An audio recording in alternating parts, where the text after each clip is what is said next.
Buenas tardes desde España, buenos días para nuestra audiencia latinoamericana.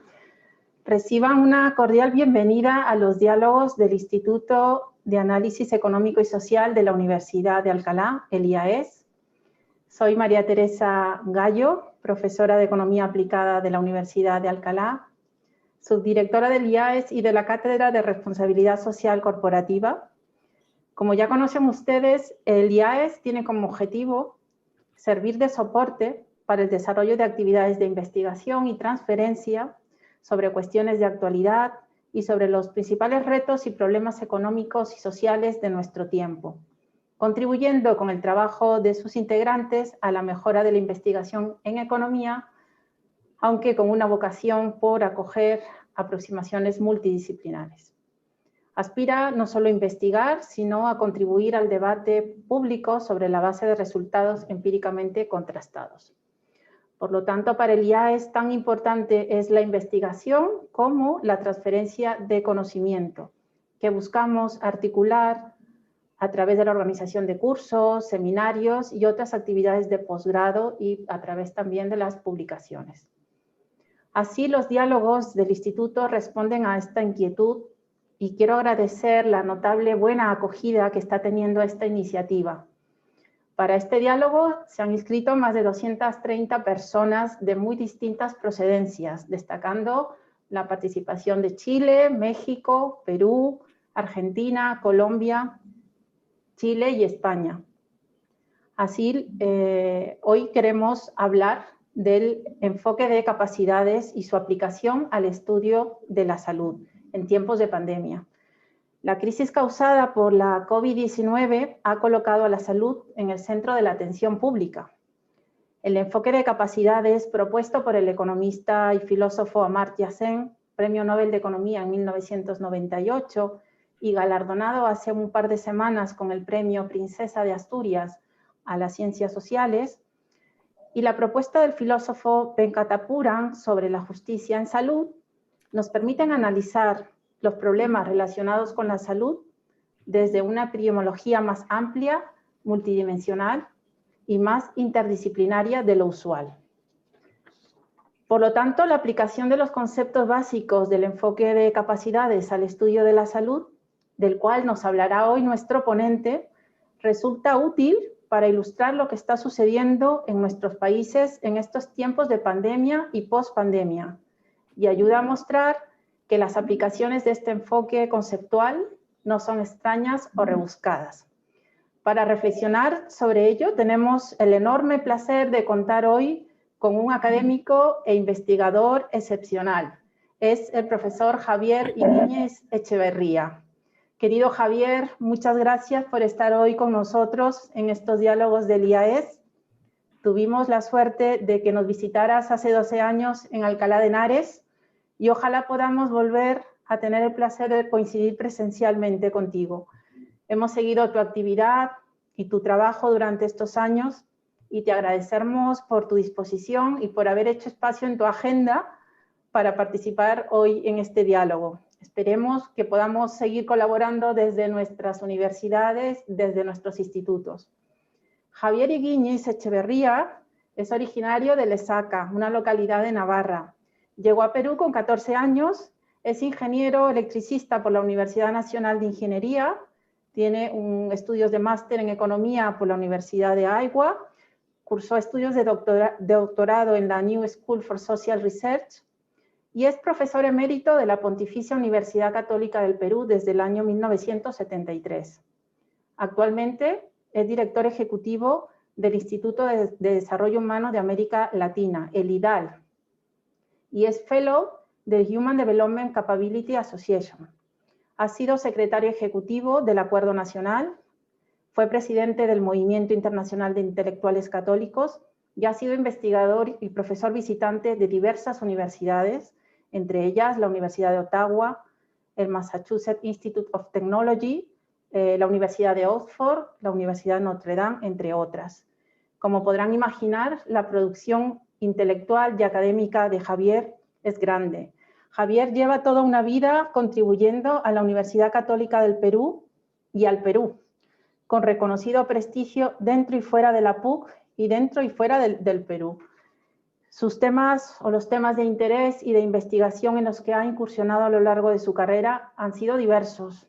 En los últimos años ha trabajado sobre el desarrollo humano desde el enfoque de la ampliación de las capacidades, en el que tiene más de una veintena de artículos escritos, publicados y numerosas reseñas de libros.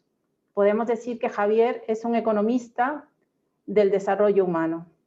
Javier es un intelectual dotado de una gran capacidad para pensar y para estar al servicio de la gente. Quiero destacar además su gran sensibilidad y compromiso con los problemas sociales del Perú, su participación como ponente en actividades de proyección social y su participación en diversos directorios o consejos consultivos de organizaciones públicas o mixtas. Javier inspira confianza a las personas y muchos le tenemos gran aprecio por su humildad y su honradez. Sobre el tema del diálogo de hoy, les invito a consultar 2 libros electrónicos. El primero, Diálogos sobre Desarrollo Humano y COVID-19 en América Latina, hacia una nueva agenda de investigación, políticas y responsabilidad social. Y el segundo, COVID-19 y crisis de desarrollo humano en América Latina. Ambos publicados en el IDALF, están disponibles, publicados en 2020 y durante este año, en el que Javier contribuye junto con otros académicos de Brasil, México, Argentina, Colombia, Uruguay, Paraguay y Perú. El profesor Higuíñez expondrá durante una media hora, más o menos, y cuando termine su exposición, procederé a formular las preguntas o comentarios que recogeré yo misma como moderadora. Para ello, les rogaría que a lo largo de su exposición vayan anotando las preguntas o comentarios que quieran formularle a nuestro ponente, utilizando el botón de preguntas y respuestas que tienen en la parte inferior de la pantalla. Intentaré agrupar dichas preguntas para establecer un diálogo que se desarrollará en los minutos siguientes, con la intención de que este diálogo no se alargue más allá de 1 hora. Sin consumir más tiempo, reitero mi agradecimiento al profesor Higuíñez por su participación en estos diálogos y su buena disposición para colaborar con el Instituto. Muchas gracias, Javier, y tienes la palabra. Muchas gracias. Muchas gracias, María Teresa, por esa exagerada presentación. Cuando la varilla se pone así alta, uno se pone más tenso en el momento de empezar para ver si uno la salta, pero esperemos que con la ayuda de ustedes no salte simplemente, sino que tenga incluso una pértiga, ¿no?, para elevarme un poquito más. Gracias, profesora Gallo, por la confianza, por la gentileza y por la invitación para estar nuevamente en la universidad de ustedes, aunque sea por esta vía. Todavía me acuerdo de los nidos de las cigüeñas también, aparte ya de la reunión que me convocó. Y compartir con ustedes una presentación que suena a paréntesis en medio de la crítica situación política que estamos viviendo en el Perú. Estamos con el 97% de los votos contabilizados y hay temores, digamos, de conflicto, porque hay quienes no quieren reconocer los resultados que se están ya estableciendo prácticamente al final del conteo, y el clima es un poquito tenso, es un poco tenso, y confiemos en que no vaya a más y que pasemos a los problemas de pensar en un nuevo gobierno y no a los problemas del tránsito propiamente, que son los que hasta ahora nos tienen más preocupados. Bien, gracias entonces al Instituto de Análisis Económico y Social, ¿no?, para estar en estos diálogos. Y mi intención es, por supuesto, como corresponde con la trayectoria que ya María Teresa ha resumido, ¿no?, mi objetivo no puede ser sino aprovechar este intercambio con ustedes. Estoy seguro que habrán varias y varios con una tradición de estudios en salud pública que me vendrá muy bien, digamos, tener como inquietud y como comentarios, ojalá que los hubiera, porque, como ya ha dicho ella, yo vengo de ingeniería eléctrica y vengo de economía, pero no de salud. Y el hecho de haber estado involucrado en lo que también señaló del desarrollo humano en las redes internacionales que hay al respecto, me ha dado la audacia de hacer una serie de preguntas que son la materia de esta exposición. Por supuesto, será obvio en poco tiempo, ¿no?, de que no hay, digamos, ninguna pretensión desde este enfoque de las capacidades que propone Amartya Sen o Martha Nussbaum, ¿no? No hay ninguna pretensión de ver las cosas tan distinto que todo lo que se ha visto antes no sirva. O sea, no tengo ninguna pretensión de sustitución de enfoques, no sería capaz. De repente alguien más capaz podría intentarlo, pero no soy yo quien lo va a hacer. Se trata más bien para mí, por lo menos, de una incursión en el tema de la salud y por lo tanto mis máximas expectativas van en la dirección de aportar elementos que pudieran ser complementarios, que pudieran completar lo que se ha estado haciendo en el campo de la pandemia y de esa manera enriquecer las políticas al respecto. La razón para postular incluso ya esto, que es relativamente ambicioso para mí, por lo menos de enriquecer lo que se ha estado haciendo, es porque creo que compartimos, por lo menos en el Perú y probablemente también entre ustedes, ciertas inquietudes como mínimo sobre la manera como se ha manejado la pandemia. No es que yo sea de los que dice que todo se ha hecho mal, ¿no?, o todo es perfecto, nada de eso, pero de todas maneras sí ha sido parte de nuestra experiencia por la angustia en parte que tenemos o que hemos tenido, la de evaluar cosas con cierto sentido crítico y sentir que faltaba algo, que se requería algo más de lo que se hacía o de otro tipo de iniciativa a tomarse desde el Estado. Y por eso es que me pareció útil recurrir al enfoque de capacidades para, desde las inquietudes que tiene ese enfoque, desde los conceptos y la agenda de ese enfoque, hacerme preguntas en torno a si se ha visto el problema de la pandemia de una manera suficientemente completa, suficientemente rica, como para también inspirar políticas al respecto que sean más completas, complementarias con las que se están haciendo, y no sustitutas, como vengo ya reiterando. En primer lugar, y paso entonces ahora sí ya al documento. Bien, nada nuevo en el título del asunto. He tratado de restringirme a lo que ofrezco con el título y proseguimos. Bueno, un primer punto muy elemental, introductorio, que es que desde el punto de vista del enfoque de las capacidades, ¿no?, primero, no hay ninguna pretensión de estar en un mundo tranquilo, en un mundo que requiere pocos cambios.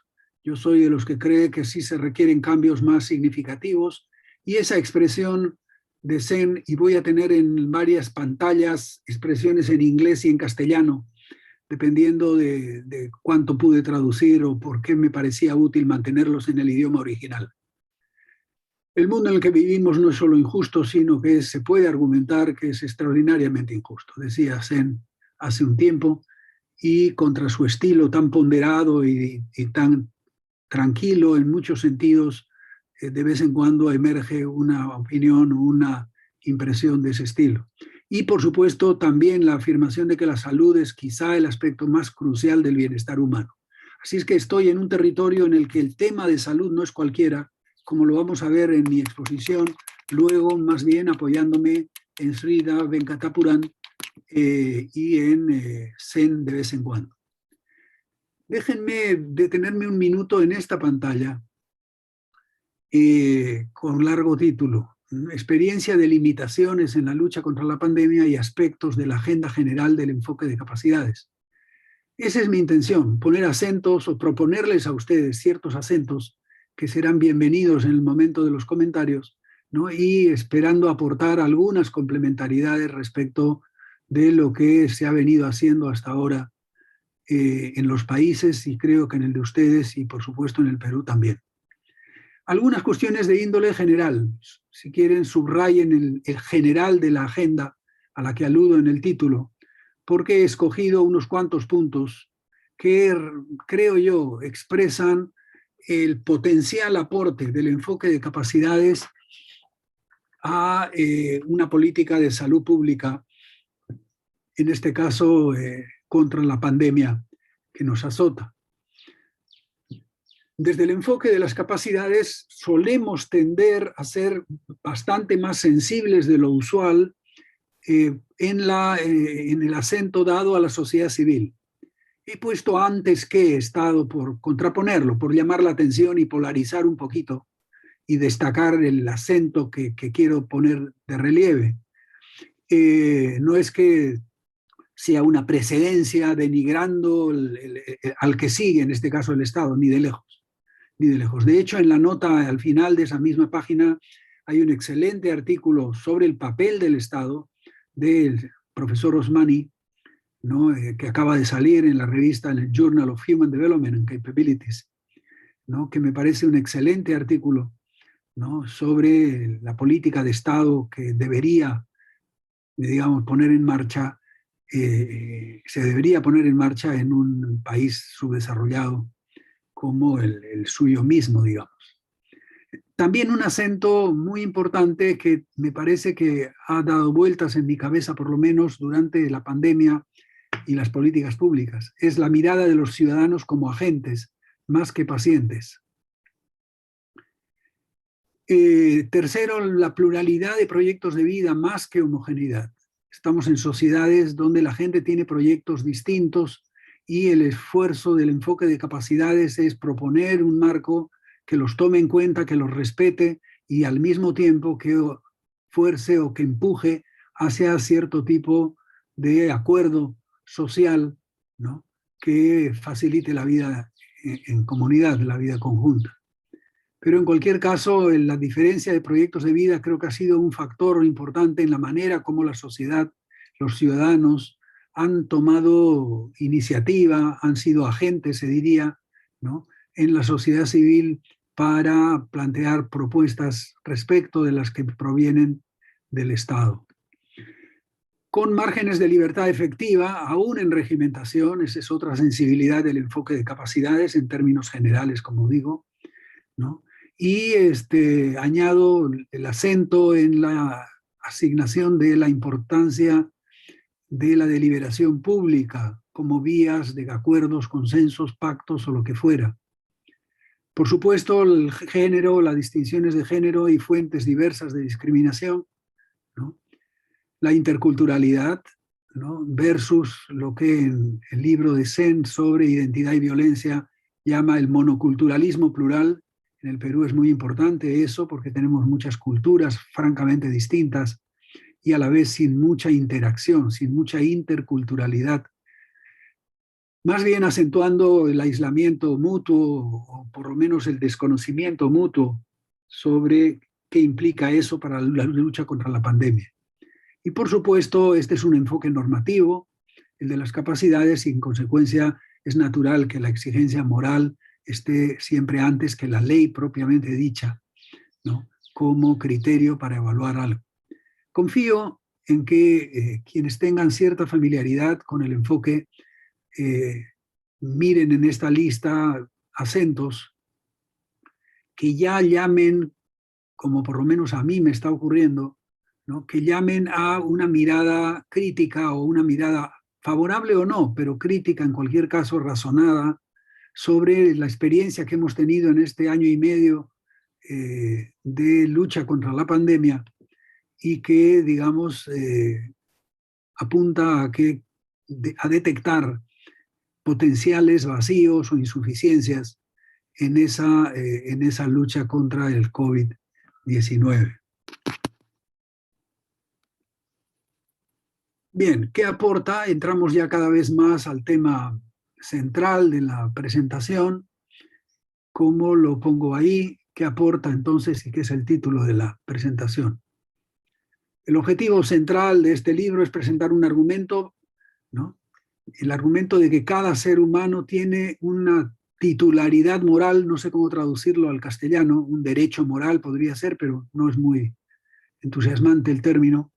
Titularidad apunta a algo un poquito distinto, parcialmente, a la capacidad de estar sano, ¿no? Ese es el aporte, digamos, del libro en ese sentido. Añadir, como voy a ver en un minuto más, ¿no? Añadir esta capacidad de ser sano como elemento que se añade al cuidado de la salud, al acceso a la curación y a la salud misma como situación. Y a un nivel que es conmensurable con la igual dignidad en un mundo contemporáneo. El reclamo moral es el de la capacidad y no directamente a ciertos resultados de salud o particular o funcionamientos, no desempeños, preferiría traducirlo, pero en fin, desempeños particulares en el campo biológico y mental.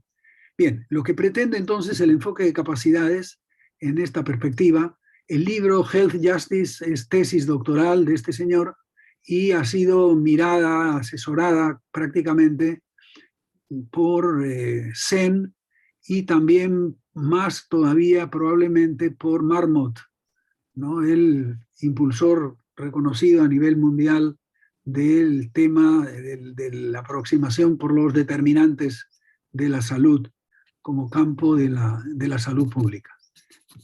Sigamos para ir profundizando en esta idea tan...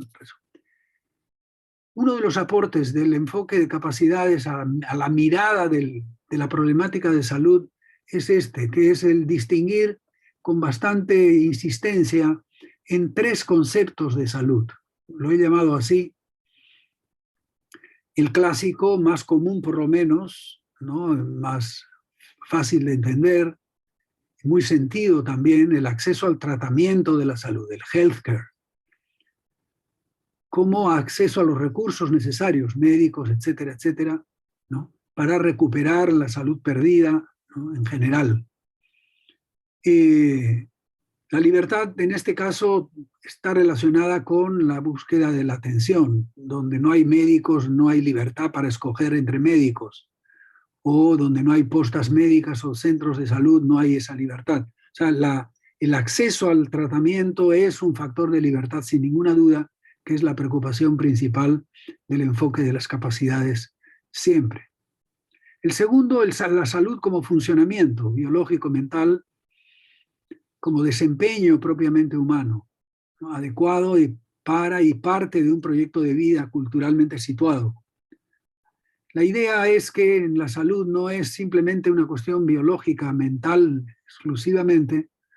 En este enfoque también es la salud de alguien con proyecto, de alguien con fines. Y es muy importante que la salud sea evaluada en su desempeño como esa situación en la cual los fines de la persona no son alterados en razón de la enfermedad y tampoco en razón de la curación de la enfermedad. Porque como vemos, y quizás voy adelantando, una de nuestras experiencias es que a veces, no sé si allá también, pero en el caso del Perú, una manera de resolver, entre comillas por lo menos, el problema de la salud de la gente es recurriendo a sus ahorros, ahorros de previsión social, ¿no? Seguros de desempleo o equivalentes, ¿no? Con lo cual la curación en el presente o la sobrevivencia en el presente se realiza a costa de los recursos para el futuro, ¿no? Entonces, por eso la insistencia en un proyecto de vida y en el reto que toda política de salud pública y de economía también debe tener como meta que el resolver el problema del presente no sea a costa de debilitar el problema en el futuro. Y finalmente el concepto, por supuesto, más original de este enfoque es el tercero, es que el de la capacidad de estar sano. Para mí esto puede ser leído de varias maneras y sería interesante conversar más tranquilamente al respecto, pero adelanto por el momento que, y luego profundizaré un poquito más, pero por el momento es que la capacidad de estar sano es la de ser agente de la propia salud, más que paciente, como lo había anunciado antes. ¿Qué quiere decir esto? Varias cosas, y se puede desarrollar esto a juicio de quien estudie este enfoque con la creatividad que corresponde, pero es la capacidad de buscar la salud, no solo de tenerla, ¿no?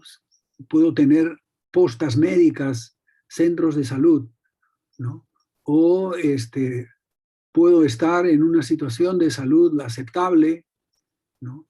No del todo funcional a un proyecto de vida que podamos tener y a un concepto de la propia dignidad que podamos tener, pero por lo menos esa capacidad es parte de la búsqueda de la salud, ¿no?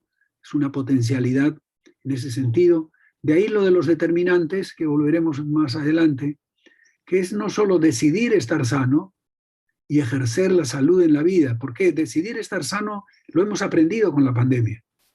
Hay gente que parecería no haber decidido estar sano, o por lo menos no importarle lo suficiente como para cuidarse y cuidar a los demás.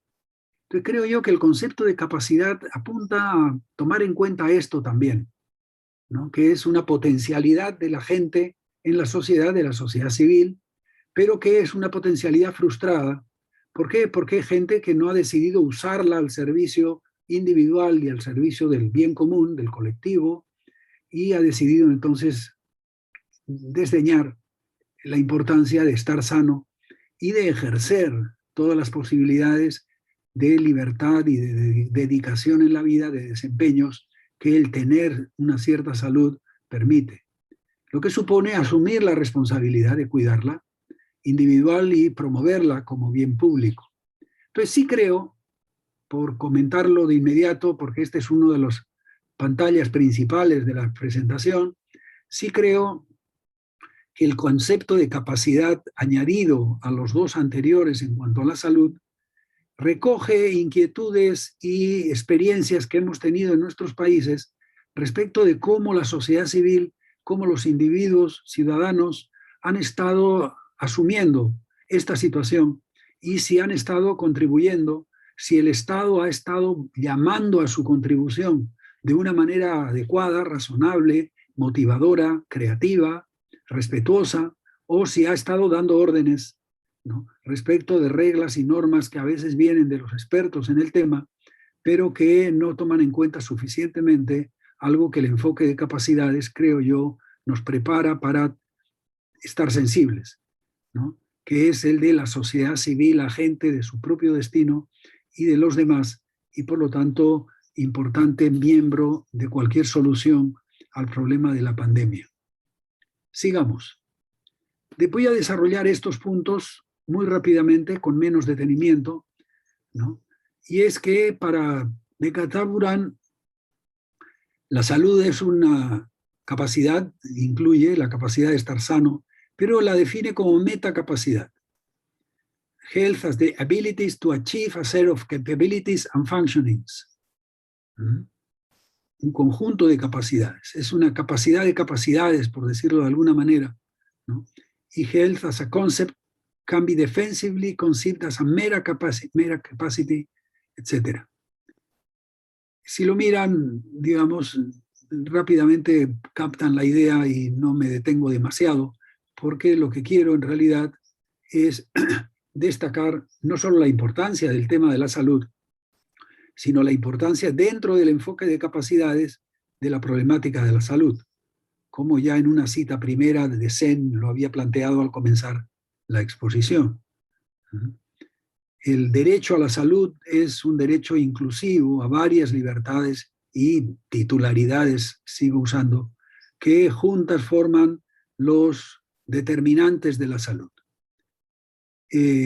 Volveremos poco a poco y de distintas maneras sobre esta precisión, ¿no?, sobre la metacapacidad, que es un estatus importante en un enfoque.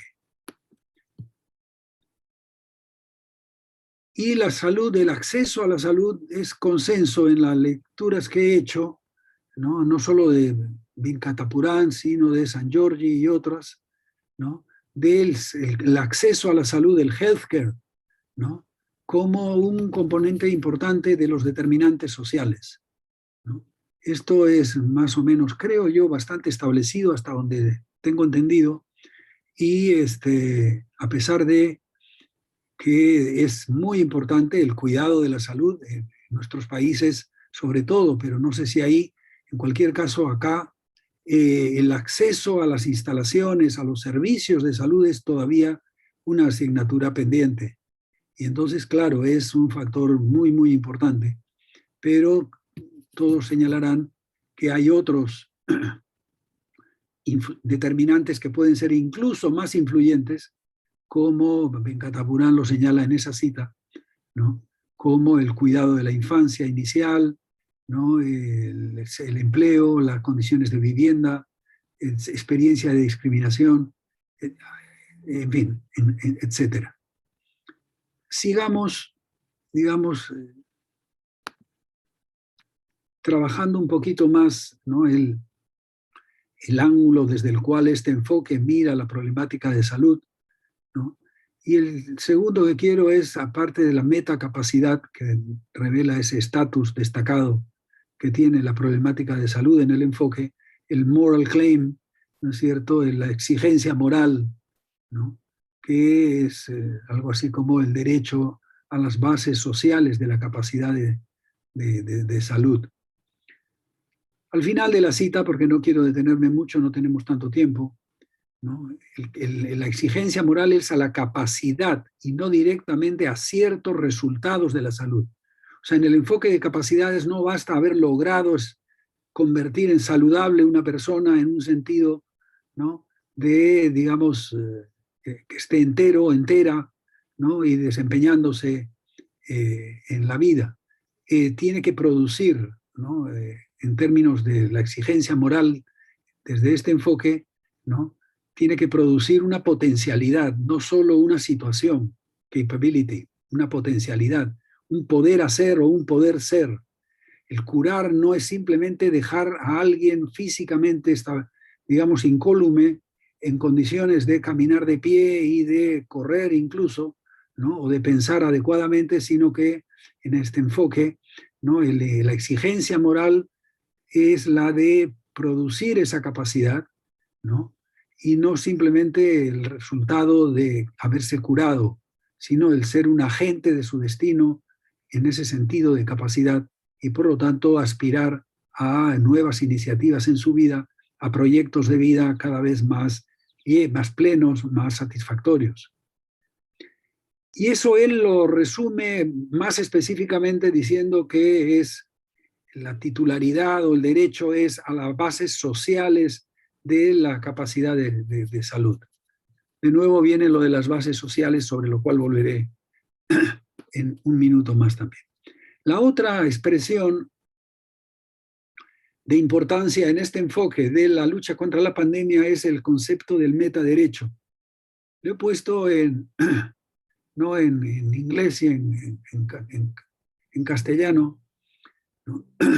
Metaderecho es algo X que puede ser definido como el derecho a tener políticas que genuinamente persigan el objetivo de hacer el derecho a X realizable. No sé para ustedes, pero desde el punto de vista nuestro acá es muy importante esta manera de ver las cosas, que no es solo un derecho a conseguir algo, ¿no?, sino el derecho a que se diseñen y pongan en marcha políticas que faciliten el hacer algo.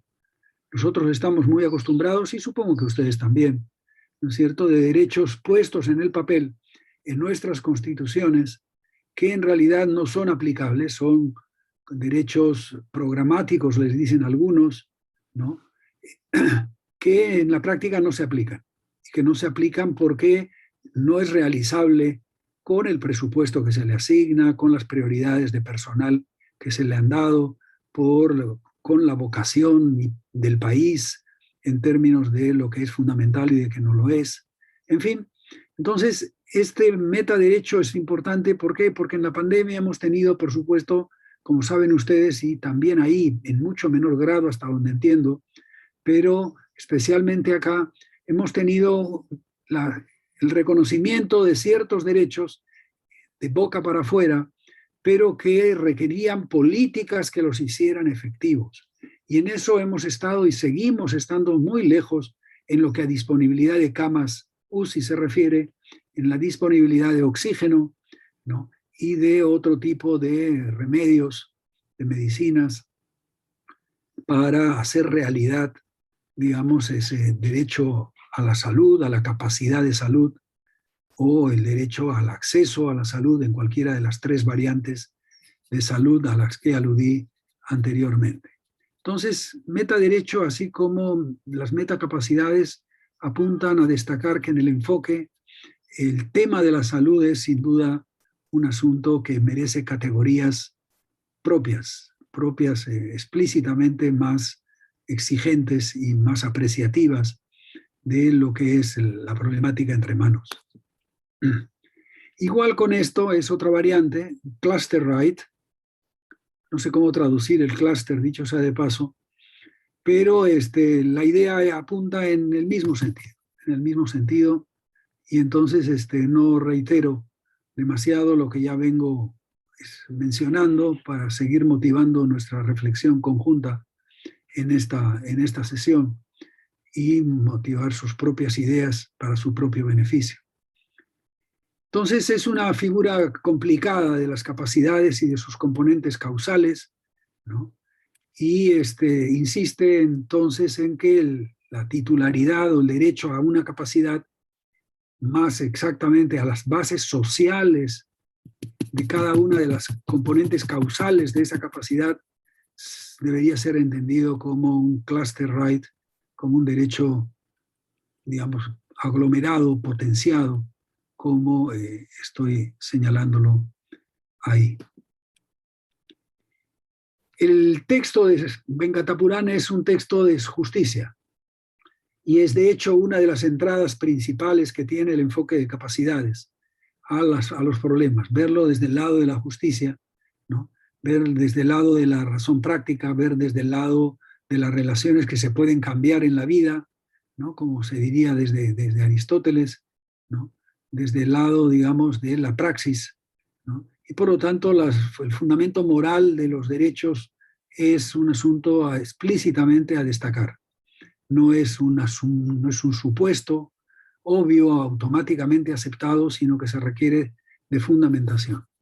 Y lo que recuerdo ahí en esas citas, en castellano y en inglés, ¿no? Es primero el derecho a la capacidad para estar sano. Este es quizá el aporte conceptual que más me llama la atención y que hay que evaluarlo en una conversación, ojalá luego en unos minutos, pero más adelante también, por supuesto. Yo he estado argumentando en este libro que cada ser humano tiene el título, la titularidad o el derecho a la capacidad de ser sano basado en el valor de la libertad y el respeto por igual dignidad. O sea, esto es fundamentación ya.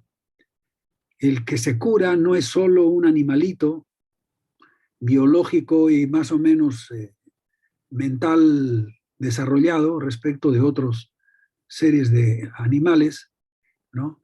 Pero es una persona con valoración de la libertad y con exigencia y reconocimiento de respeto por la igual dignidad.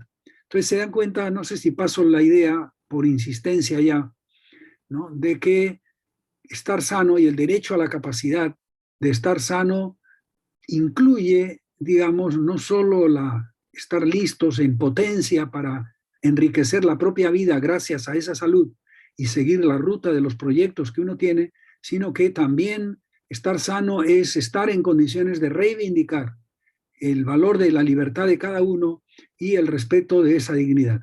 Podríamos estar físicamente sanos y más o menos estables emocionalmente, pero estar en situaciones de digamos, de exclusión o situaciones de encierro o situaciones de una ciudadanía, digamos, disminuida, por ejemplo, y entonces no estaríamos curando al nivel que la capacidad de estar sano sugiere, ¿no? Que incluye, ¿no?, lo que estoy ahora destacando, que es quien se cura o quien se trata o quien sale adelante en la vida es una persona completa y en ese sentido incluye esas dimensiones, por lo menos, que estoy mencionando. Y por supuesto hay que ir más allá, ¿no?, del derecho a la salud y mucho más allá del derecho al cuidado de la salud, del healthcare. Y en eso Venkatapuran expresa su desacuerdo vehemente con la mayoría de las opiniones de los expertos legales de que no hay tal cosa como un derecho humano a la salud. Y en vez de ello, solo un derecho humano a la atención de salud. Hay quienes sostienen esto todavía con fuerza y hay razones. No es absurdo que sostengan que lo realista es el derecho humano a la atención de salud, porque está más bajo control, está más en las manos de quien actúa sobre el tema, el cumplirlo, el tener metas, el tener las cifras. La salud misma, digamos, es un asunto más elusivo que el acceso a la salud, a la atención de salud medido en instalaciones, médicos, qué sé yo. Y por lo tanto no es absurda la pretensión, la insistencia en que el derecho humano es a esa atención de la salud. El problema para mí ahí es que se queda a mitad de camino, digamos. ¿Por qué? Porque tenemos demasiadas experiencias de acceso a cierta atención de salud, pero que o no dan un buen resultado, desde los malpractices, ¿no?, hasta la ignorancia de los funcionarios en el territorio de la salud, ¿no?, sino por también los costos que ha tenido eso en cercenar la posibilidad de que luego estas personas, por el endeudamiento en el que terminan estando o por los efectos secundarios después del entubamiento y después de procesos traumáticos de salida de la pandemia, se encuentren con, digamos, un horizonte de vida muy estrecho, un horizonte reducido, lo cual en este enfoque de la capacidad es, digamos, explícito, es explícita la insatisfacción con el logro del acceso a la salud, el logro de la atención de la salud como tal. Así es que sigo insistiendo, espero que con cierta posibilidad de ganar en convicción, y avanzo a una última y clásica, digamos, manera de ver el asunto, que son los determinantes de la salud. Es el tema clásico de Marmot, con algunos elementos, creo que Venkatapuran mismo incluye. Lo he puesto en inglés y en castellano, o mezclándolos los dos, ¿no? La dotación biológica y las necesidades de las personas, ¿no?, salud previa, edad y comportamientos individuales, ¿no?, dieta adecuada, riesgos que asumen las personas en sus vidas, ¿no? Y con esto quiero terminar. Quiero terminar formulando parte de lo que me interesa desde el comienzo, ¿no? Dije al comenzar que no pretendo ni de lejos, ¿no?, que este enfoque de capacidades sea un enfoque sustitutivo de los dominantes en la política y en la teoría de la salud pública. No creo eso, no tengo razones ni para creerlo, ni se me ocurre. Pero de todas maneras, creo que sí podría tener, por esos acentos que puse al comenzar la exposición, sociedad civil, agencia, etcétera. Creo que sí puede pelear un lugar complementario significativo que mejore las políticas contra la pandemia en nuestros países al tomar más en cuenta la sociedad, la voluntad de colaboración, ¿no?, el deseo, ¿no?, de mejorar no solo individual, sino también socialmente, ¿no?, el reconocimiento de la propia dignidad y la inclusión de la inquietud por la justicia de la situación, ¿no?, en el momento de estar afectados por políticas terribles que en algunos casos se han sufrido por los sectores menos pudientes y que han llevado a muchas más muertes de las que, digamos, serían necesarias. Se podría añadir a eso, a esa mirada potencialmente complementaria que estoy sugiriendo, otra en la cual los propios determinantes, factores determinantes de la salud podrían ser enriquecidos, ¿no? Por ejemplo, yo diría que la dotación biológica y necesidades de las personas, que incluyen salud previa, edad, etcétera, podrían incluir también proyectos de vida de las personas, de las familias, enriqueciendo estos determinantes, o que el comportamientos individuales, dieta adecuada, riesgos que asumen las personas, podrían ser complementados con responsabilidades sociales asumidas más o menos según las personas o según los países. E igual, el ambiente físico, que incluye, por supuesto, en primer lugar el clima, pero podría incluir también dimensiones que desde el enfoque de las capacidades se tratan bastante. Aislamientos, digamos, sociales, uso de las ciudades, los paisajes, en fin, qué sé yo, creados por la gente. Y que las condiciones sociales también. Claro, el sistema de salud pública es fundamental. No hay ninguna duda al respecto, ¿no? Pero también la voluntad social de agencia, ¿no? Como decimos en este enfoque en salud de la ciudadanía, y a lo cual he aludido, ¿no? Varias veces a lo largo de la exposición. Resumen, por lo tanto, quizá estamos ante un enfoque que añade un elemento complementario a las políticas de salud pública más clásicas, más conocidas, ¿no? Y no solo complementario, sino que enriquece algunos elementos de los factores, ¿no?, de la salud, como estoy sugiriendo en este último minuto de mi intervención. Y ahí lo quiero dejar. Quiero, digamos, dejar ese interrogante para conversar un rato, recibir preguntas y reaccionar de la mejor manera posible.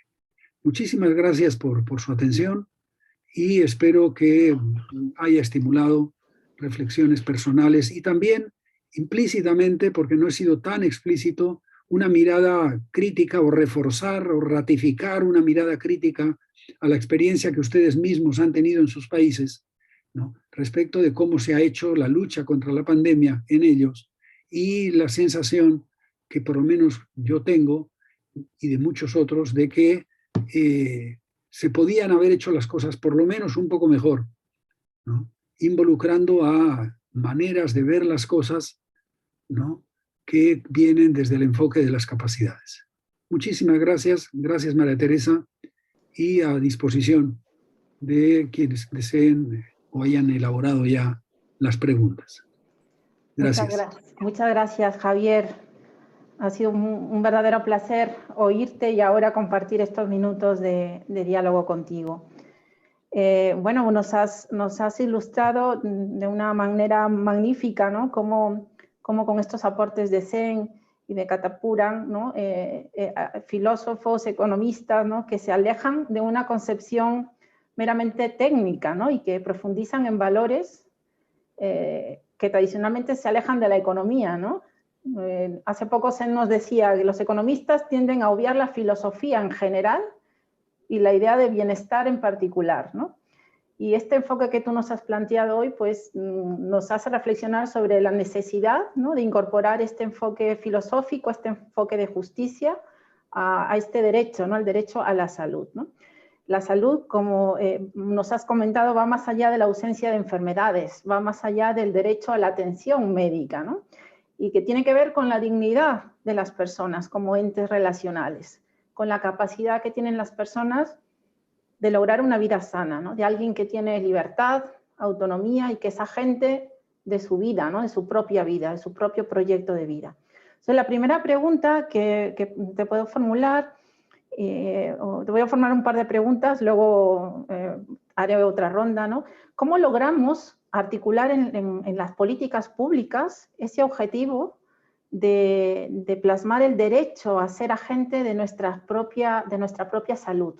¿Cómo la política pública, desde la política pública se garantiza este derecho, ¿no?, a ser agentes de nuestra propia salud, a gestionar nuestra propia salud? En esa idea que decías de cómo planteamos soluciones creativas, ¿no?, desde nuestros países. Y otra pregunta que a continuación te formulo y que también algún participante en el chat nos lo ha comentado es que en sociedades tan envejecidas como la europea, ¿no?, nos preocupa mucho el gasto en cuidados, ¿no? Sobre todo por el envejecimiento, la tendencia del envejecimiento, el sobreenvejecimiento, y también el gasto en farmacéutico, ¿no? Aquel que se deriva pues, de los tratamientos. Y descuidamos otras políticas de salud pública que están centradas en la prevención antes que en la enfermedad, ¿no? Y a propósito, un participante nos decía que pareciera que las políticas públicas están centradas en fomentar la enfermedad en lugar de promover la prevención, ¿no? Y quizás porque no se atiende con un verdadero interés, ¿no? Esas políticas de vida sana, de vida saludable, ¿no? ¿Cómo podemos abordar este problema? ¿No interesa abordar políticas de prevención? Hay pocos grupos de interés, pocos aliados para que podamos trabajar mejor y más cohesionados en torno a estas políticas de prevención y no de enfermedad. De momento estas dos, Javier, luego vuelvo con otro par de preguntas. Muchas gracias, profesora Gallo. Sí, dos breves reacciones, porque son importantes los temas y a la vez, digamos, nos inquietan y es fácil hablar en general, pero no en cada situación particular. Yo diría que una consecuencia de lo primero es que los mensajes desde el Estado, ¿no?, tienen que apuntar a desarrollar, proponer, digamos, oportunidades más creativas a la propia ciudadanía. Mi impresión, no sé si en el caso de ustedes también, pero creo que ha sido el mandato oficial, público, de cumplir reglas y de la resistencia de las gentes a cumplir las reglas con 20 explicaciones alternativas al respecto, desde ignorancia, pasando por insensibilidad, ¿no?, pasando por la ley de los grandes números y por lo tanto la pequeña proporción de gente directamente afectada, etcétera, etcétera. En cualquier caso, pasar de cumplir reglas o de pedir, llamados a cumplir reglas a, digamos, movilizar la población, ¿no?, para buscar oportunidades, creo que es una consecuencia de política que me resulta práctica. Y respecto del envejecimiento y la prevención, sí. Bueno, ahí también, o sea, tenemos, y eso que yo considero por razones comprensibles, ¿no?, que las personas de tercera edad en España han sido bastante bien tratadas, por lo menos la generación que sufrió las consecuencias directas de la guerra civil, ¿no?, y que luego hubo un tratamiento bastante considerado hacia las personas mayores, ¿no? Aún así, por lo que venimos escuchando, ha habido también maltratos, ¿no? Han habido también, digamos, desconsideraciones que sorprenden en vista de lo que anteriormente acabo de mencionar. Me parece que de lo que he mencionado, la ruta va por, digamos, prevención.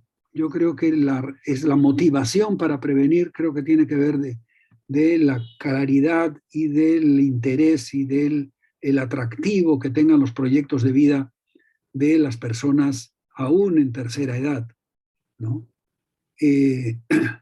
Esos proyectos que no desaparecen de la vida de las personas, ¿no?, deberían ser posibilitados. Quiere decir eso, relación con los nietos, relación con siguientes generaciones, relación con otras personas de la misma edad, viajes, conocimientos nuevos, una vida mucho más activa, ¿no?, que como proyecto permita que se demande más prevención también, porque la prevención no es solo una decisión de oferta, digamos, ¿no?, es una decisión también de demanda de las personas mismas, pero para eso tienen que tener qué hacer atractivo, digamos, delante suyo, ¿no? Sí, sobre esto mismo, te me has adelantado a otra pregunta que iba a formularte, Javier, y tenía que ver con la opinión que te merece la cuestión de los derechos de las personas mayores en el ámbito de la salud, ¿no? Pero yo igual te la formulo porque creo que es importante que reflexionemos sobre esta cuestión, ¿no? La Organización Mundial de la Salud en 2015 publicó el Informe Mundial sobre Envejecimiento y Salud, ¿no? Y en él nos decía que que a menudo las personas mayores son discriminadas, ¿no? Lo hemos visto en estos meses durante la pandemia, ¿no? También nos dice de que no existe una persona mayor típica, cuando hablabas de la heterogeneidad también al comienzo en las diapositivas, ¿no? Y que la pérdida de capacidades solo se relaciona vagamente con la edad cronológica y que la edad avanzada no es sinónimo de dependencia, ¿no? Entonces, de alguna manera, es lo que has comentado ahora, ¿no? Y mi pregunta iba en el sentido de que cómo avanzamos hacia un mundo, hacia una sociedad más favorable a las personas mayores, ¿no?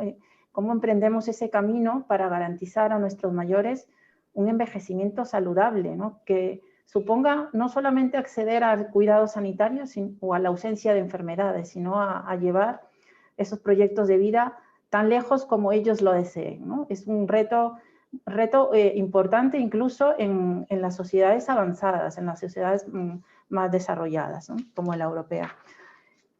Otra cuestión que te paso a formular tiene que ver con también un aspecto que has comentado de la salud psicológica o mental, ¿no? También como un ámbito del derecho a la salud, ¿no? La salud psicológica, mental, durante estos meses de pandemia se ha visto trastocada, ¿no? Y esta salud mental afecta a la salud física y ambas determinan la salud total de las personas, ¿no? Deberían formar parte, ¿no?, de una nueva política de salud pública. ¿Cómo podemos superar el estigma todavía a las enfermedades mentales, ¿no? Esas creencias o actitudes negativas hacia personas que padecen algún tipo de afección mental, ¿no? Y que da lugar a la discriminación de estas personas. Bien, otra cuestión que te planteo es cómo ves el surgimiento de otros problemas relacionados con el acceso a recursos, más allá de los que siguen sin resolverse, ¿no? El acceso a la UCI, al oxígeno, ¿no? Esas imágenes tan dramáticas que nos llegan de diversas partes del mundo, de la falta de oxígeno, ahora de la provisión de vacunas, o el acceso a sanidad privada, de manera también muy discriminada, ¿no?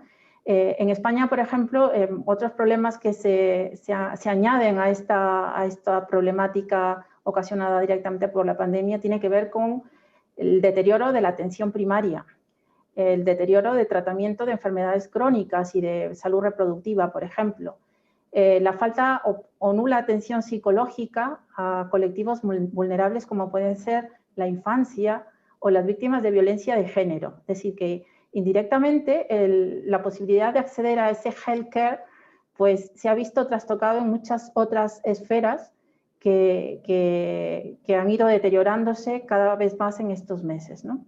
Entonces, esa sería otra de las reflexiones que te podría plantear sobre cómo ves tú ese problema de acceder a los recursos en países como Perú, ¿no? Sí, gracias. Gracias, María Teresa. A ver, también breves reacciones preliminares en realidad, pero espero útiles. En respecto de, digamos, la cuestión mental o la cuestión de la salud psicológica, mi impresión es que aciertan los que están sugiriendo darle un acento bastante grande a la salud comunitaria como procedimiento, como manera de enfrentar este asunto. Creo yo que el encierro ha sensibilizado y ha dado habilidades, así como ha creado los problemas, creo que también ha dado habilidades para que se los enfrente no solo en el seno de la familia, entre cuatro paredes, sino en la comunidad, en el barrio, en el vecindario, ¿no?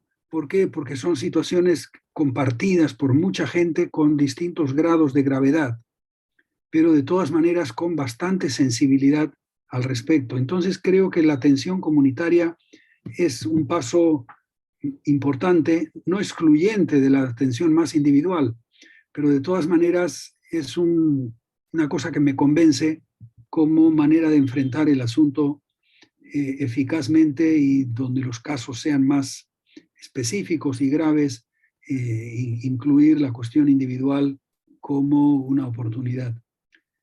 Respecto de los recursos, sin duda, ¿no? Nosotros tenemos en algunos países los dos problemas juntos. Uno, todavía la consecuencia de la desigualdad en la distribución mundial de las vacunas, ¿no? Sobre todo para la gente joven, relativamente hablando, de 50 para abajo, llamémosle así, ¿no? Y esa consecuencia se viene con, al mismo tiempo, todavía, digamos, a falta de recursos como camas, UCI o otras, digamos, otras posibilidades de... Entonces tenemos la combinación de las dos cosas, ¿no? En distinto grado. Yo creo que esto es bastante una cuestión de grados, ¿no? Supongo que también por ahí las cosas coinciden en ese sentido, pero con velocidades un poquito distintas. Nuestro riesgo es que la velocidad de la vacunación termine no siendo muy grande, mientras que la posibilidad del sistema de salud de atender lo que todavía queda como rezago, y le llamo así por tener el beneficio de la duda, ¿no? En cuanto a continuidad de los contagios, ¿no? Se junten los dos problemas como carencias simultáneas, ¿no? Y entonces no se puede decir ya, bueno, olvidémonos de camas o de oxígeno, ¿no? Pensemos en la vacuna, confiemos en la vacuna. Esa es la actitud psicológica en parte escapista que estamos viviendo, pero con mucho costo humano, con mucho muerto en el camino, ¿no? De no llegar. Es como en un partido de fútbol, digamos, estar en el minuto 94 del descuento, digamos, y caer, digamos, en ese momento, lo cual, digamos, indigna por mayor motivo, como sabemos a veces los que nos emocionamos en esos críticos momentos de un partido, ¿no? O sea, no debería pasar nada importante en esos momentos y sin embargo sí, sí pasa cosas muy importantes, ¿no? Y finalmente, la atención primaria. Sí, ha habido ahí un abandono muy grande que está en todos los planos de las dificultades de salud, como has mencionado, y está en la pregunta, ¿no? Incluyendo, por supuesto, violencia de género, ¿no? Acaba de declarar el candidato a la presidencia, Pedro Castillo, en el Perú, que la violencia de género es una cuestión de ociosidad porque el Estado no da oportunidades a la gente y entonces la gente se vuelve violenta por falta de esas oportunidades, etc. No fue una respuesta, para decirlo menos, feliz. Es más complejo el asunto, pero también es cierto que donde hay oportunidades, exigencias de dedicación, trabajos posibles, digamos que se distiende las relaciones humanas, se divide el trabajo, ¿no? Entre la gente y se encuentra un sitio propio que no confronta tan violentamente, digamos, a las personas, sobre todo en el caso de los feminicidios, ¿no? Así es que yo diría que sí, que la atención primaria es una asignatura pendiente y ojalá que en medio de la polarización política que tenemos, por ejemplo, en el Perú, en el que es todo o nada como cambio, terminemos recalando en un sistema de salud mínimamente decoroso, ¿no? En donde la atención primaria ocupe un lugar bien destacado y la gente no se sienta desamparada, ¿no?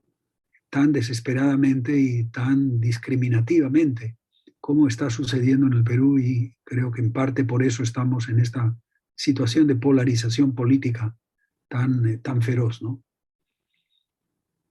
Gracias, Javier. Me siguen llegando felicitaciones por tu ponencia, por tu exposición. Siguen saliendo temas relacionados con la salud mental, con la relevancia de este enfoque para abordar problemas más allá de la pandemia, como es la violencia de género, al cual te has referido, ¿no? Yo te traslado dos preguntas más. Tiene que ver con el aspecto de los funcionamientos que nos has hablado, ¿no? Y nos has comentado que seguimos en el terreno de lo desconocido, ¿no? ¿Cómo abordamos, por ejemplo, los asintomáticos, ¿no? El tema de las inmunizaciones, aquellos que ya se han contagiado por COVID o que han sido vacunados, ¿no? O los procesos de rebaño que necesitamos alcanzar, ¿no? Para estar a salvo, la cuestión de los recontagios o la COVID persistente, ¿no? Es un terreno todavía con mucha incertidumbre que por lo menos nos invita a no bajar la guardia, ¿no? Como bien nos has comentado. Y a propósito, tú planteas, ¿quién está inmunizado o vacunado funciona mejor? Por relacionarlo con el tema de los funcionamientos. ¿Qué ocurre con el personal sanitario, ¿no? Que desempeña una doble función? De esto también los asistentes han comentado, ¿no? Una doble función, la de cuidar y la de cuidarse, ¿no? Muchos de ellos han sufrido también los efectos de la estigmatización, ¿no? Esa aparente contradicción de nuestra sociedad en brindar un homenaje con los aplausos desde nuestros balcones y después dejando carteles a los vecinos sanitarios, ¿no? Que por temor a contagiarse pues no eran bienvenidos en sus portales, ¿no? Entonces también esa cuestión de seguimos todavía en un terreno de lo desconocido nos debería invitar a ser más sensibles, ¿no? Y utilizando este enfoque que nos has planteado frente a los retos que se nos presentan de aquí en adelante, ¿no? Y otra pregunta que te traslado o comentario que también hacen los asistentes es con respecto a esa capacidad de agencia, ¿no? Esa capacidad que nos has comentado de estar sano en ese margen de acción que tenemos las personas, los agentes. Es verdad que en distintos contextos, ¿no? En algunos, como en países más pobres, pues con muchos condicionamientos sociales, económicos, ¿no? En todo caso, ¿cuál es tu percepción de cuánto tiempo se necesita, ¿no? O necesita una sociedad, por ejemplo, como Perú, para pasar de ser pacientes a agentes, ¿no? ¿Cuánto tiempo necesitamos para realmente tener las riendas y gestionar nuestra propia salud, ¿no? ¿Y qué papel tendrían las instituciones educativas para ayudar a convertir, ¿no? a ir evolucionando hacia esa visión de agentes de nuestra propia salud? Hemos visto comportamientos cívicos, incívicos, seguimos viéndolos frente a la COVID y los condicionamientos sociales, ¿no? Además, estamos viendo también incentivos a las personas, ¿no? Para cumplir la cuarentena, algunos perversos, o a vacunarse, por ejemplo, en Estados Unidos, con esos regalos en forma de donuts, de cerveza, de entradas a eventos deportivos, de participación en sorteos millonarios, ¿no? Entonces, aquí hay todo un terreno para seguir trabajando, ¿no? En esa capacidad de agencia, ¿no? que podemos tener las personas para gestionar nuestra propia salud. Bien, sí, sobre los funcionamientos o desempeños humanos, ¿no? Creo que la distinción para todos, no solo para el personal sanitario, sino también para los ciudadanos y ciudadanas en general, es el doble requisito, digamos, que yo lo incluía al interior del concepto de capacidades para llamar la atención, que es el de cuidar y de cuidarse, ¿no? Y creo que eso no es solo cuestión de sanitarios, sino también de ciudadanos y ciudadanas. Y también hay ese relativo misterio, dificultad, digamos, los asintomáticos, ¿no? Requiere una cultura de solidaridad, una cultura de respeto hacia los demás, de cuidado mutuo, bien refinada, francamente, ¿no? Bien sofisticada y de alto nivel moral para reconocer que aún siendo asintomáticos y por lo tanto en general desconocedores de si tenemos un problema transmisible respecto de los demás, aún así, digamos, nos cuidemos y cuidemos a los demás. O sea, creo que hay una necesidad de una escrupulosidad, si lo digo así, no sé, ¿no? Muy grande, ¿no? Y yo creo que hay gente que la tiene. Yo creo que esta experiencia nos está mostrando que hay mucha gente buena, que hay mucha gente cuidadosa, no solo los rebeldes que digamos, están rompiendo las pautas y haciéndole daño a los demás de manera inconsciente, sino que hay efectivamente también mucha sensibilidad hacia esta situación, gente buena, nueva, que está apostando en ese sentido. Y luego sobre la agencia, yo diría que es una ruta en parte obligada, ¿no? En parte lo voy a ser paradójico, porque por un lado es obligada en el sentido de que el desamparo es tan grande que la agencia es obligatoria. El asunto es en qué medida es constructiva y en qué medida es destructiva de otros esfuerzos, digamos. No es fácil hacer el balance porque las dos cosas yo creo que se mezclan, pero que hay, digamos, protagonismo, ¿no? Que hay iniciativa, que hay búsqueda de salidas en la gente, es obligada porque no hay otra alternativa, no hay atención, ¿no? No hay atención. Para mí, por ejemplo, respecto del mundo de la informalidad, como se lo caracteriza generalmente, eh, para mí una pista que está saliendo en artículos periodísticos y en relatos es una pista, a mi juicio, muy prometedora, ¿no? Que es la de proveer protección social con una buena reforma de salud y de atención primaria, ¿no? Proveer eso porque creo que si se promueve eso y se hace más universal y más accesible, eh, yo creo que, digamos, también la unidad emprendedora familiar, o como le llamamos, como queramos llamarla, va a poder ahorrar, va a poder planificar, si es que está en algún seguro, ¿no? De algún tipo. Y por lo tanto va a poder invertir de una manera que rinda en términos de productividad y en contratación de otros, en asalarización, aunque sea en pequeña escala y no como ahora, en donde las iniciativas de este estilo son casi individuales o familiares en tan reducida escala que no constituyen propiamente una actividad tan económica y son más bien unas cuestiones de supervivencia familiar. Pero claro, sin potencialidad para promover más empleo, más mejoras en otros. Así es que yo diría que ese desamparo con una seguridad social facilitaría también la reducción de la bendita informalidad, ¿no? Que tanto nos llama la atención. Y en lo que a educación se refiere, mi impresión, no soy pues tan experto en educación como tal, pero quiero transmitir un poco mi impresión.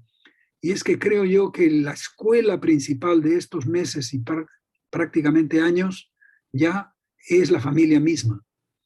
No, creo que hay una cuestión de conocimientos que la familia misma no va a dar como tal en términos académicos, enciclopédicos, ¿no? De cultura general, pero sí en términos de cómo son las personas, en términos de las distintas capas psicológicas y personales que tienen las personas que ellos y ellas quieren en su propio hogar y que han tenido que solventar una convivencia que ha sido dura, que ha sido difícil. Yo creo que esa escuela es insustituible porque no es en el salón de clase que se aprende eso principalmente, ¿no? Sino que se aprende en la tensión que la convivencia familiar tiene y que revela una humanidad, digamos, compleja que creo que los jóvenes y niños van a captar definitivamente y para toda su vida. Gracias, Javier. Siguen llegando comentarios, felicitaciones, comentarios sobre el papel del cuidado de las personas mayores, además de la salud mental y de violencia de género que ya hemos comentado. Por terminar, porque quisiéramos seguir hablando contigo, pero no nos queremos alargar, nos preguntan también si crees que en el tema de asegurar el derecho a esa capacidad de estar sanos en las personas mayores, ¿crees que algún país lo está haciendo bien actualmente? Y si crees o consideras que el sistema de salud en Europa está preparado para posibles rebrotes, como lo estamos viendo, para posibles nuevas cepas, ¿no? Nos comentan desde México que posibles nuevas cepas pues serían fatales, ¿no? Para el sistema de salud pública. Sí, sí, muchas gracias. Sí, sobre las cepas serían fatales, ¿no? Por lo menos en países como quizá México, pero por lo menos Perú claramente, y otros, ¿no? El sistema de salud pública no está preparado para, aun cuando se ha ido preparando en cada ola, un poquito más, pero aún así las proporciones, digamos, en juego en términos de instalaciones y en términos de afectados, contagiados, indican que no se estará a la altura, que no se estará a la altura y que por lo tanto veremos gente que decide morirse en su casa, ¿no? Decide intentar entrar a una instalación de salud, pero que en muchos casos se desmoraliza y termina, digamos, sin salida, digamos, sin salida y recurriendo a la propia familia sabiendo que no hay mucho destino por ahí. Yo diría que ojalá que no, digamos, no tenemos el criterio para eso. En el Perú hay aumento todavía de contagios. Acabo de leer hoy día en Arequipa, por ejemplo, la segunda ciudad más importante del país, en el sur, ¿no? Y eso es muy preocupante. Y respecto de la derecho a la capacidad de estar sano, yo diría que una cosa general. No tengo una experiencia tan en la mente en este momento, pero me atrevería a decir una generalidad, ¿no? Y es que los países con mayor trayectoria de seguridad social, de servicios sociales, deben estarlo haciendo mejor en este campo. ¿Por qué? Por lo que antes indiqué. Tener esas posibilidades de seguridad social y de previsión social, protección social, permite en el enfoque de las capacidades que la gente prosiga pensando su futuro, prosiga pensándose con futuro, ¿no? Y en ese sentido creo que esa es una ruta muy poderosa para que sean agentes de su destino y planifiquen su vida personal y familiar, ¿no? De una manera constructiva en las mejores condiciones posibles. Pero la precariedad, el desamparo, el descarte, que diría el Papa Francisco, como política de exclusión tan dominante en donde más y más gente lo que quiere es derecho a excluir, ¿no? En términos empresariales o institucionales, ¿no? Ya lo único que faltaría sea derecho a excluir en la familia para que los padres le digan a los hijos, bueno, yo te desconozco, ¿no? Hasta que consigamos trabajo uno de los dos y ahí te volvemos a considerar hijo o hija para poderte ayudar. Sería la mercantilización ya al absurdo de las relaciones familiares, ¿no? Creo que no vamos a llegar a eso, felizmente, pero que las decisiones en este sentido van a ser duras, ¿no? Van a ser muy difíciles, sin la existencia de un seguro social, de una previsión social más acogedora y que haga que no haya tanto desamparo, que no haya tanta descarte, que no haya tanta exclusión, ¿no? Y peor cuando es con raza de por medio, género, culturas amazónicas y etcétera, ¿no? Entonces, sí, aporte a la seguridad social. Ojalá que las reformas en ese sentido vengan pronto, donde no las tenemos desarrolladas como en países como Perú, ¿no? Muy bien, Javier. Sintiéndolo mucho, tenemos que ir finalizando este diálogo y antes de despedir, quiero agradecerte, Javier, una vez más por tu participación. Ha sido realmente inspiradora tu exposición, muy interesante, muy ilustrativa. Te haré llegar las preguntas que han ido formulando los asistentes, que quiero agradecerles por su participación en el chat de preguntas y respuestas.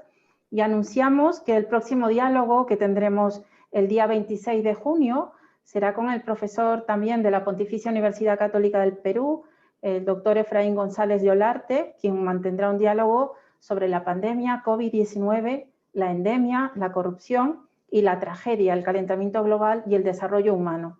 Lo anunciaremos a través de nuestra página web, en nuestras redes sociales y también en el portal de becas de Santander Universidades, al que agradecemos su soporte para realizar estos diálogos. Nada más por nuestra parte, nuestros mejores deseos, Javier, y a todos de salud, y nos emplazamos hasta el próximo diálogo del IAES. Muchas gracias por estar aquí.